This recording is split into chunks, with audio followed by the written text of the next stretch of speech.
presented with well-intentioned self-help programs, as if a set of prescribed tactics works for all. For most of us, however, change isn't a follow-the-instructions sort of thing. That's because there are no simple answers to personal change. As we've learned from over a century of psychotherapeutic thought, change isn't as superficial as doing what an expert tells you to do or learning new skills. True self-help is just that. Helping yourself. It's an act of personal leadership and direction. It certainly requires that you consider advice and contemplate the ideas of others. But being a sheep, following the newest advice as if it will magically spur your change, is not engaging in self-help. Instead, truly helping yourself requires that you courageously grasp the shepherd's crook in your own fist on your own journey. In fact, of all the behaviors you engage in life, changing is the one that most brings you face to face with your sole responsibility to make your life work.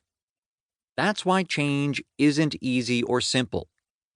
As you forge your own path, changing is often strenuous and can leave you vulnerable. The act of even attempting change makes you repeatedly and uncomfortably aware that the success and failure of your actions belongs to no one but yourself.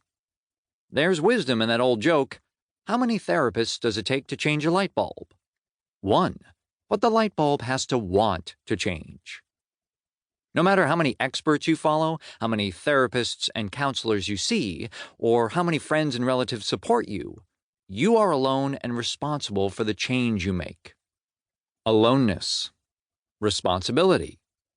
These aren't words we necessarily embrace with gusto, and they are hardly a match for books and talk show interviews guaranteeing that success is a matter of easy steps toward a thinner, more blissful, more powerful you, even if, deep down, you know those guarantees are empty promises. Instead, our responsibility to and for ourselves is at the very core of all personal change. That makes change difficult, never easy. As you walk toward change, you also walk toward feelings and experiences most of us try to avoid, profound adult things like the anxiety stirred by realizing you are the master of your own fate, and away from feelings and experiences that we typically find attractive, like comfort, a sense of certainty, the shirking of responsibility, the blaming of others, and the painlessness of a numbing routine. The kind but misguided suggestions of your friends and relatives and the easy step-by-step how-to instructions of experts typically ignore the fact that there are very real, very powerful forces holding you back from changing. These forces don't represent some weakness or laziness in you, but are central struggles we all deal with all the time. And here's the clincher. That force within us that's happy to maintain the status quo usually wins the battle more often than does change. That's why we often don't change, despite our longings to do so and all the evidence that we should. Consider drug and alcohol abuse. Today, addiction treatment in the United States is a $35 billion industry, with over 1 million active members of Alcoholics Anonymous. Yet only a third of people with an addictive habit kick it successfully. Let's look at exercise. We spend more than $30 billion annually on whipping ourselves into shape, but 73% of us do not reach our fitness goals. The weight loss industry rakes in $66 billion a year, while 69% of us quit our diets.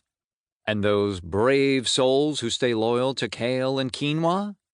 8 out of 10 of them end up regaining whatever weight they lost. New Year's resolutions? 93% of people who make them break them. The pull to stay the same doesn't just keep you from achieving those big wellness and behavioral goals, like more exercise, dieting, or breaking a dangerous habit, or deeper personal goals involving your growth as a human being, such as greater fulfillment in your work and love life, or even your pursuit of greater meaning and purpose. That pull is also present in the very minutiae of your life. How many times have you told yourself you need to turn off Hulu and read more, pay more attention to your kids, order less takeout, or put the dishes in the dishwasher and not the sink? And how many times have you stuck to these new changes for a week or two, only to find yourself back to square one? I place my